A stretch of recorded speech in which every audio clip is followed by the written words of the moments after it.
Alors moi je m'appelle Colline, je suis voltigeuse dans le collectif PDF. Je m'appelle Claire, je suis voltigeuse comme Colline, mais j'ai une petite particularité, c'est que dans le spectacle j'ai plus une place de comédienne parce que je me suis blessée lors de la création de ce spectacle.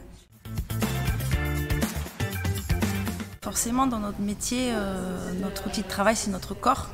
Donc je dirais que le premier risque, c'est la blessure.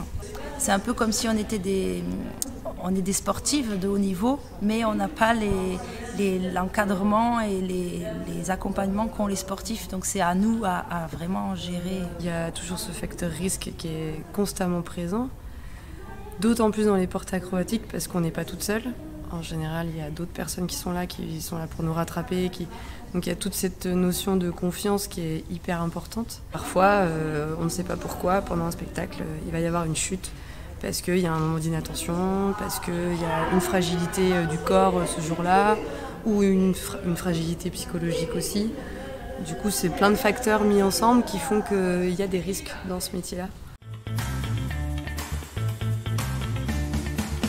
Il y a de plus en plus de femmes qui peuvent, je ne parle pas seulement d'être artiste, mais de gérer une compagnie, de prendre tous les métiers de l'ombre. C'est vrai que dans le cirque, dans les techniques de cirque, il y a aussi la notion de force physique.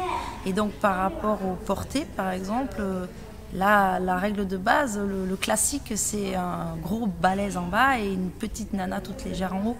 Donc c'est pour ça que ces codes ils sont aussi durs à bousculer et c'est ce qu'on a voulu essayer avec PDF en se retrouvant que entre femmes et donc du coup à devoir réinventer la technique. En plus de ça, ça nous a permis, nous dans le collectif, à travers le langage acrobatique qui est déjà là depuis des millénaires dans les portes acrobatiques, justement de trouver d'autres chemins, de faire des figures auxquelles peut-être on n'aurait sans doute pas pensé si on avait été avec des hommes. Et du coup, c'est ça qui a fait toute la richesse un peu de la création dans ce collectif. Le projet, il est né d'une rencontre informelle à la Grainerie à Toulouse, organisée par l'une d'entre nous. Et à la fin de cette rencontre, elle nous a proposé de créer ce collectif parce qu'elle avait envie d'une création féminine autour des portées acrobatiques. Et on a été 2/3, je pense, des participantes à répondre positif. Sur le champ. Sur le champ. Le cirque contemporain, il va chercher les autres arts qui sont autour de nous et parallèles, c'est-à-dire la danse, le théâtre, le jeu, la musique. Et donc, par nos formations, on est déjà habitués à tout faire nous-mêmes, entre guillemets. Dans le processus de création de ce collectif, il y a quelque chose qui a été assez fort, c'est de vouloir parler un peu de notre condition de femme dans ce groupe. On a voulu que chacune ait l'opportunité de proposer une scène, si elle le désirait. J'ai l'impression qu'au début de ce projet, c'était vraiment un désir déjà simple de travailler entre femmes, tout simplement. Après, on s'est rendu compte que forcément ça faisait écho à ce qui se passe aussi actuellement dans la société.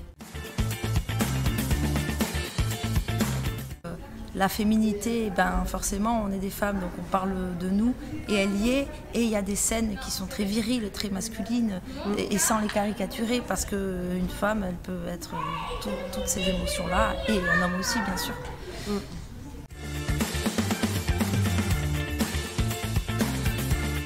Ce groupe est différent de n'importe quel autre groupe, donc on s'est retrouvés entre femmes, et c'est vrai qu'on a quand même su s'organiser assez efficacement. Il y a beaucoup de dialogue, il y a beaucoup d'émotions. On fait des points météo, savoir comment on se sent et est-ce qu'on se sent forte ou pas forte, est-ce qu'on a besoin de soutien ou est-ce qu'on peut soutenir les autres. Moi j'ai l'impression qu'il y a, comme je disais, il y a une vraie prise en compte de notre condition de femme. Donc ça prend en compte les règles, ça prend en compte les grossesses. Et ça, personnellement, c'est pas forcément quelque chose que j'ai vécu de la même manière avec une compagnie mixte. dans ce milieu, en étant enceinte, en général, on est de suite court-circuité puisqu'on ne peut pas faire d'acrobatie. On a eu l'idée de créer ce rôle spécial pour femmes enceintes sur scène avec nous parce que pendant la créa, il y a eu une première grossesse et qu'en 5 ans de tournée, on est à 10 naissances à peu près. C'est un rôle, qui est beaucoup moins physique. Et comme techniquement, on est censé travailler jusqu'à 7 mois et demi, clairement dans les portraits acrobatiques, ce n'est pas possible. Donc ça permettait vraiment aux femmes enceintes d'avoir pleinement leur place au plateau. Dans cette transformation de la grossesse, justement, on peut arriver à des petits moments un peu de grâce qu'on n'aurait sûrement pas vécu parce que d'habitude on aurait été mis de côté, remplacé parce que c'est pas utile, parce qu'on ne peut pas faire techniquement tout ce qu'on peut. C'est quand même assez enthousiaste, on a quand même beaucoup de bons retours. Et autant du côté des femmes que des hommes. Un spectacle qui s'est voulu vraiment englobant de tout le monde et qui n'a justement jamais voulu exclure qui que ce soit. Et apparemment ça donne la pêche. C'est un spectacle qui donne la pêche. Les gens, qu'ils soient hommes ou femmes, se sentent un peu rechargés, un petit peu. Il y a une énergie de vie en fait, qui est au-delà des sexes. Ce sera un spectacle de rue, de déambulation, et ça s'appellera les légendes urbaines au pluriel. Et ça va parler notamment de la place de la femme dans l'espace public. Donc c'est en cours. Là, on va commencer notre première vraie résidence en juin. Et le spectacle est prévu pour juin 2023.